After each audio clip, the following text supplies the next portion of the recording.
Of such great powers or beings there may be conceivably a survival of a hugely remote period when consciousness was manifested perhaps in the shapes and forms long since withdrawn before the tide of advancing humanity.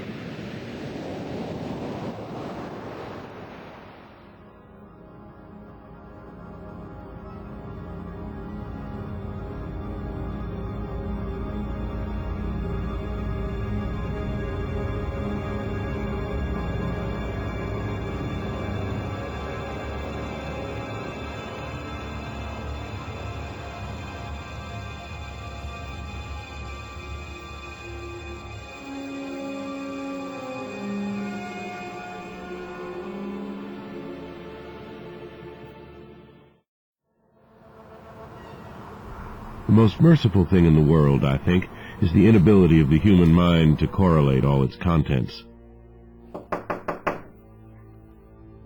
It appears that on March 1st, 1925, a thin, dark young man of neurotic and excited aspect had called upon Professor Angel bearing the singular clay bas-relief, which was then exceedingly damp and fresh.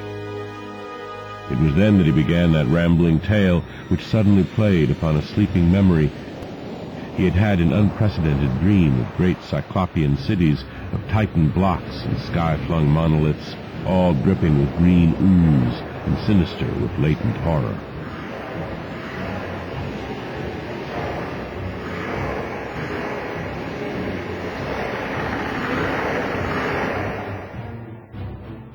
On March 23rd, Wilcox failed to appear, and inquiries at his quarters revealed that he had been stricken with an obscure sort of fever.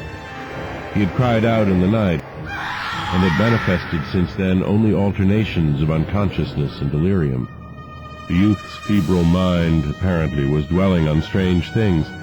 They included not only a repetition of what he had formerly dreamed, but touched wildly on a gigantic thing miles high which walked or lumbered about.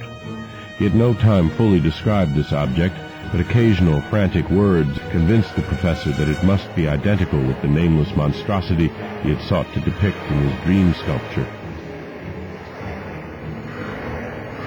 On April 2nd, at about 3 p.m., every trace of Wilcox's malady suddenly ceased. All traces of strange dreaming had vanished with his recovery, and my uncle kept no record of his night thoughts after a week of pointless and irrelevant accounts of thoroughly usual visions. But I was then convinced that young Wilcox had known of the older matters mentioned by the professor.